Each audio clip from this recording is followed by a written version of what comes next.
eu sou o Getúlio Zagreu e aqui é no Enem. Tudo bem com você? Comigo também.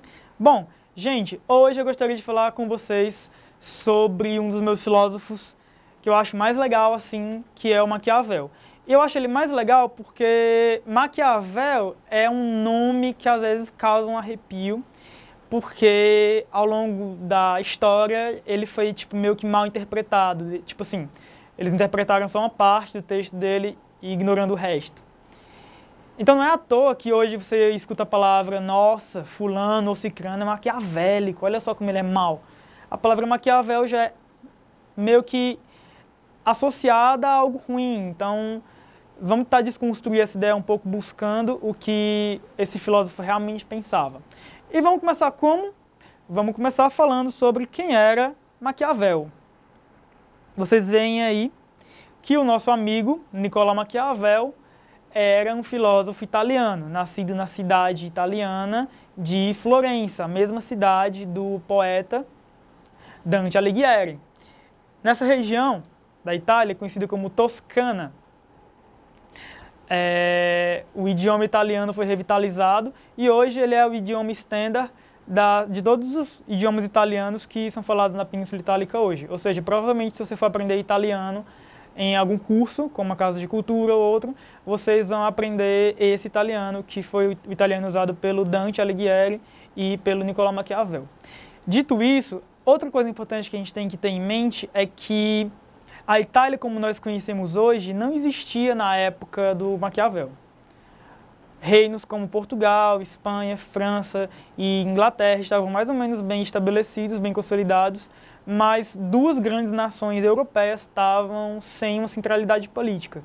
Essas duas nações eram a Alemanha, no norte, e a Itália, no sul. Ou seja, todo mundo falava algum tipo de italiano, todo mundo tinha uma história mais ou menos em comum, herdeiros do Império Romano, lá na Itália, mas não havia unidade política.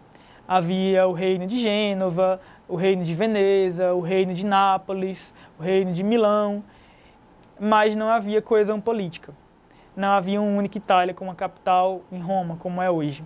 Então, Florença era essa região da Toscana, né, e tinha a sua política internacional estabelecida muito bem, muito separada uns dos outros estados.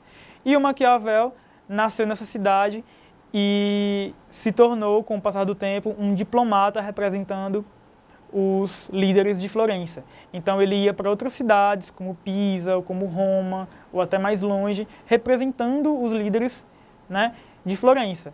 E por isso ele ganhou uma experiência internacional muito grande sobre costumes e modos políticos. O que isso quer dizer? Quer dizer que, ao sair de Florença, ele naturalmente tinha que conhecer a realidade de outros estados, de outras cidades e estados italianas e de outros países. Então ele acabava conhecendo mais ou menos a realidade política, os jogos do poder que aconteciam aqui e ali. O que acontece é que, ao conseguir reunir várias informações sobre o modus operandi político desses vários lugares, o Maquiavel começou a ter alguma ideia mais ou menos do que política era. E é muito importante nesse sentido. Ou seja, Maquiavel era representante do Renascimento na cidade de Florença. Então, quando nós juntamos Florença e Renascimento, nós pensamos na redescoberta que os italianos estavam fazendo dos clássicos gregos, ou seja, da retomada da tradição política e filosófica dos gregos antigos, dando talvez um encerramento à Idade Média mais centrada no teocentrismo da Igreja Católica, e buscando, de certa forma, esse renascimento cultural lá das cidades italianas. Como o ideal do Renascimento era humanista e universalista, o que isso quer dizer? Quer dizer que tanto a filosofia, como a educação, como a religião, como a ciência, a história, a política, essas coisas não têm que estar centradas em um tipo de Deus, como acreditavam a galera da Idade Média. Mas isso tem que estar centrado no homem. Então, ao mesmo tempo que já começa a se descobrir ali com Giordano Bruno que existem outros mundos além do nosso, ou com Galileu Galilei, que talvez vai daí a alguns anos quebrar a teoria heliocêntrica e fundar o geocentrismo com evidências científicas. Nesse momento, o ideal era fugir da clausura da igreja e buscar a universalidade do homem, do ser humano, a partir de si mesmo. Isso era o humanismo. E por que ele era universalista? Ele era universalista porque acreditava que o homem era um representante do universo. O homem era o momento de consciência da razão e a partir da razão ele poderia descobrir o que há de mais universal nele. E essa busca pelo universal fazia com que todos os homens da Renascença, do Renascimento, buscassem saber mais ou menos de tudo um pouco, saber um pouco de medicina, saber um pouco de literatura, saber um pouco de direito, saber um pouco de engenharia.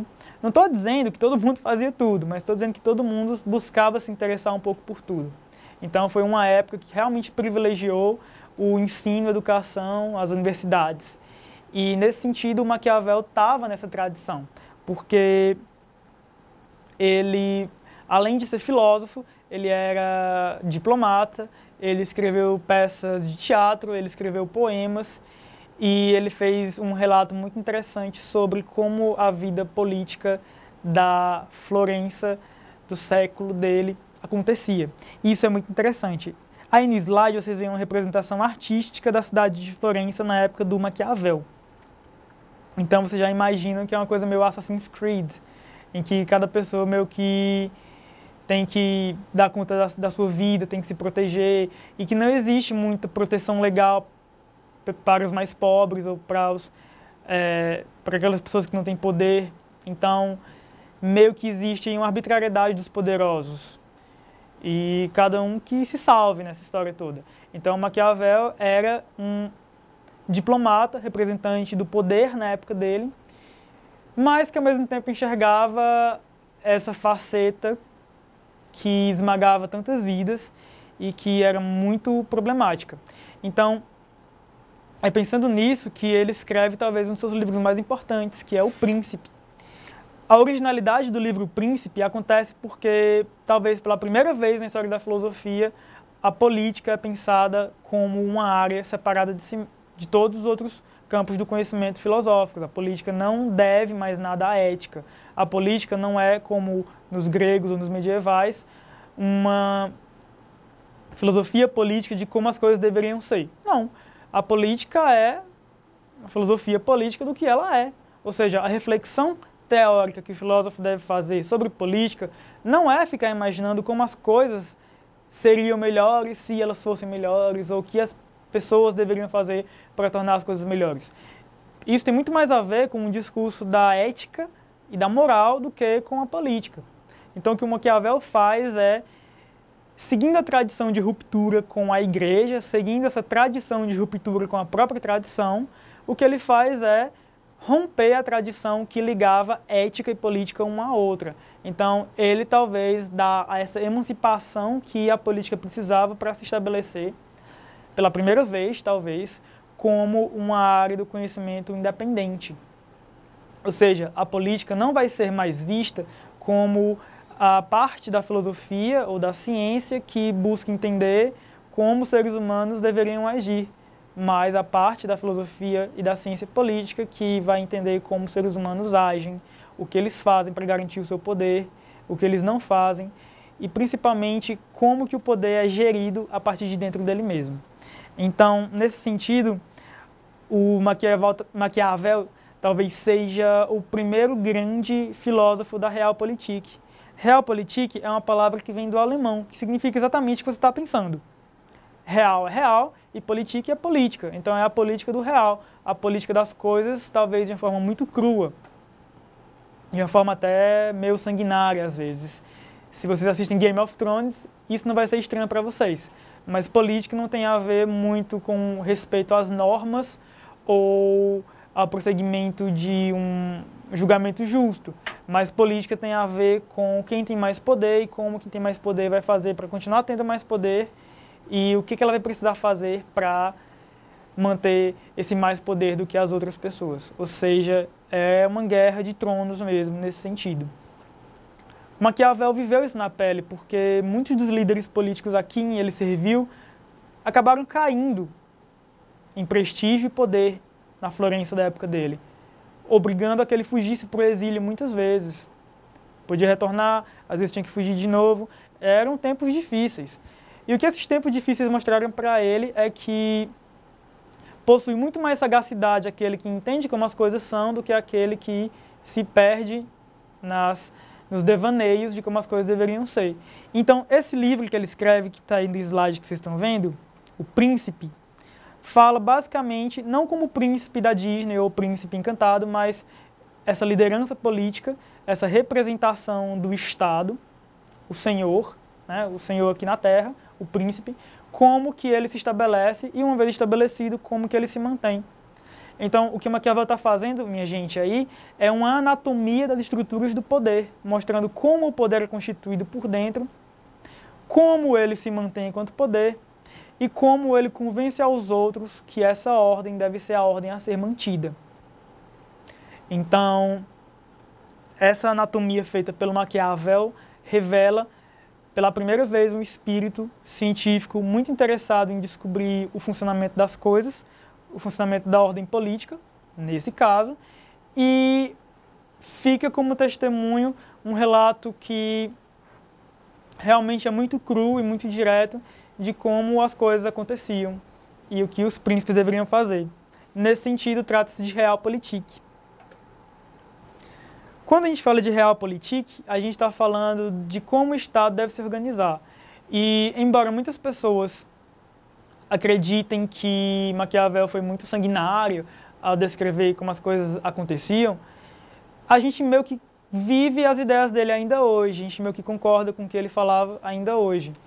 Por exemplo, por que a gente acha que quando tem alguém sendo assaltado, é normal que apareça a polícia e use de força para impedir que o assalto aconteça?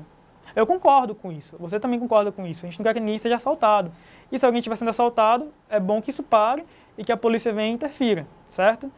Mas o que garante essa ordem? O que garante que isso aconteça? Qual é a garantia jurídica disso?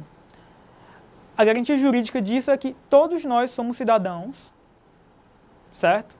De um Estado. E quando nós aceitamos viver dentro do Estado, nós acreditamos e aceitamos que nós temos direitos e obrigações dentro desse Estado. Isso se chama Estatuto de Cidadania. É meio que um contrato que nós assumimos com a nossa nacionalidade. No nosso caso é o Brasil.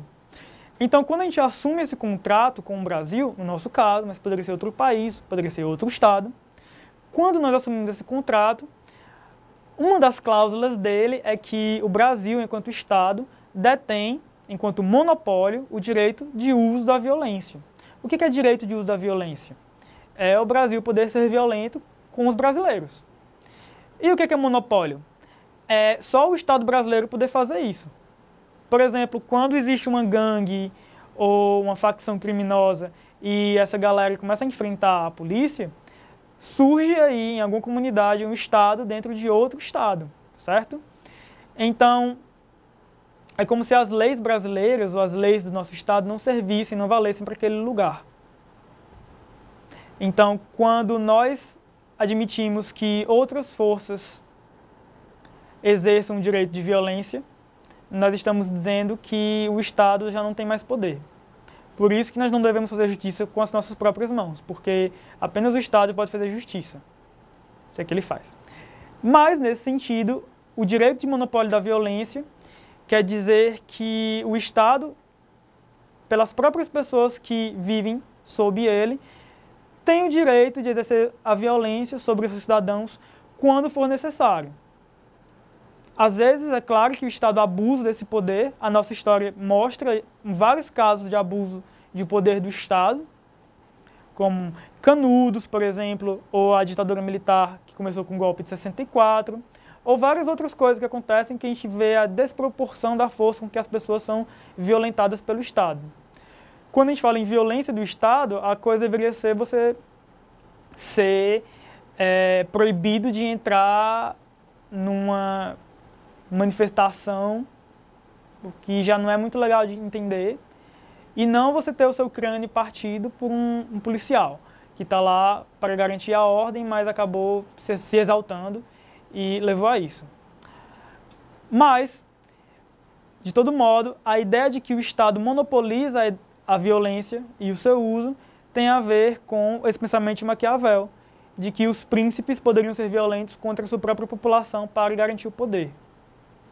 Ou seja, é o monopólio da violência, do uso da violência pelo Estado que hoje nos protege dos criminosos, né, caso haja criminosos, e que garante, por exemplo, que se a nossa vizinha estiver apanhando do marido, né, é o que garante que ela vai parar de apanhar caso o Estado entre lá, pelo seu braço policial, e faça com que a violência pare. Ou seja, o Estado monopoliza a violência no sentido de garantir que as pessoas não sofram violência.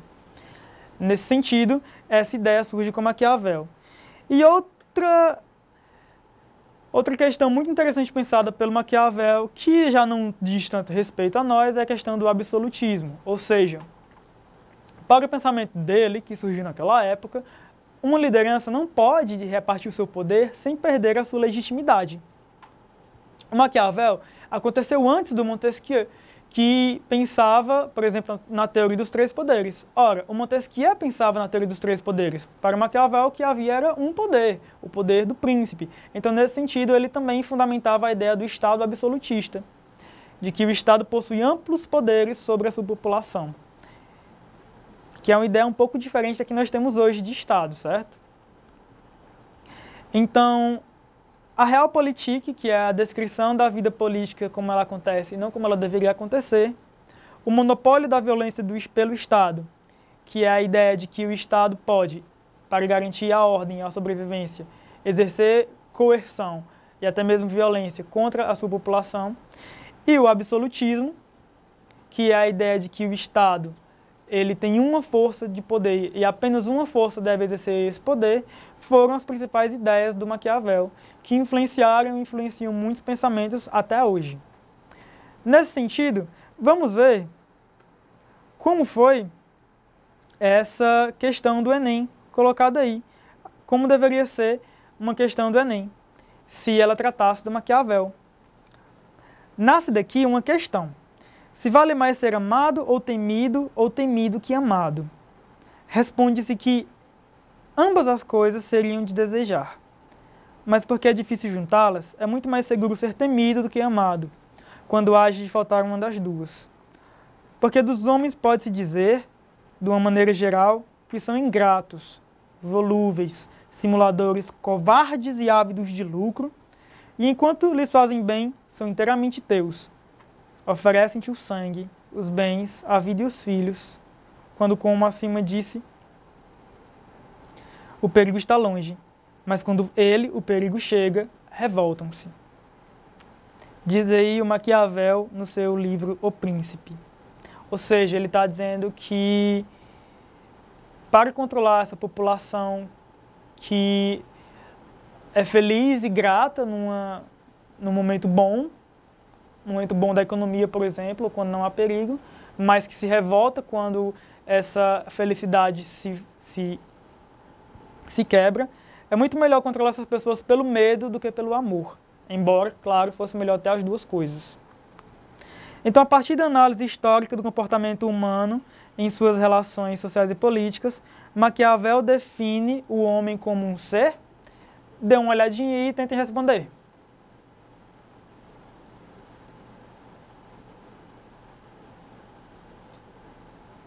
A. Munido de virtude, como disposição nata a praticar o bem a si e aos outros. B. Possuidor de fortuna, valendo-se de riquezas para alcançar êxito na política. C. Guiado por interesses, de modo que suas ações são imprevisíveis e inconstantes. D. Naturalmente racional, vivendo em um estado pré-social e, portanto, portando seus direitos naturais. E, letra E, sociável por natureza, mantendo relações pacíficas com seus pares. Essa questão você vai resolver assim. Você vai reler o texto e vai comparar com as coisas que têm a ver com as coisas que não têm a ver. Ora, o Maquiavel está dizendo que os homens são Ingratos, volúveis, simuladores, covardes e ávidos de lucro, ou seja, sedentos por lucro, querem ter o máximo possível lucro. Ou seja, o item A não tem muito a ver, né, gente? Munido de virtude? Com disposição de praticar o bem a si e aos outros? Acho que não. B. Possuidor de grande fortuna, valendo-se de riquezas para alcançar o êxito na política? Talvez alguns homens, mas não todos. E. Sociável por natureza? Talvez ele seja sociável por natureza, mas ele não mantém relações pacíficas com seus pares. Muito mais ao contrário. D. Naturalmente racional, vivendo em estado pré-social e, portanto, seus direitos naturais? Naturalmente racional, sim, mas o homem não vive no estado pré-social, ele vive no estado social.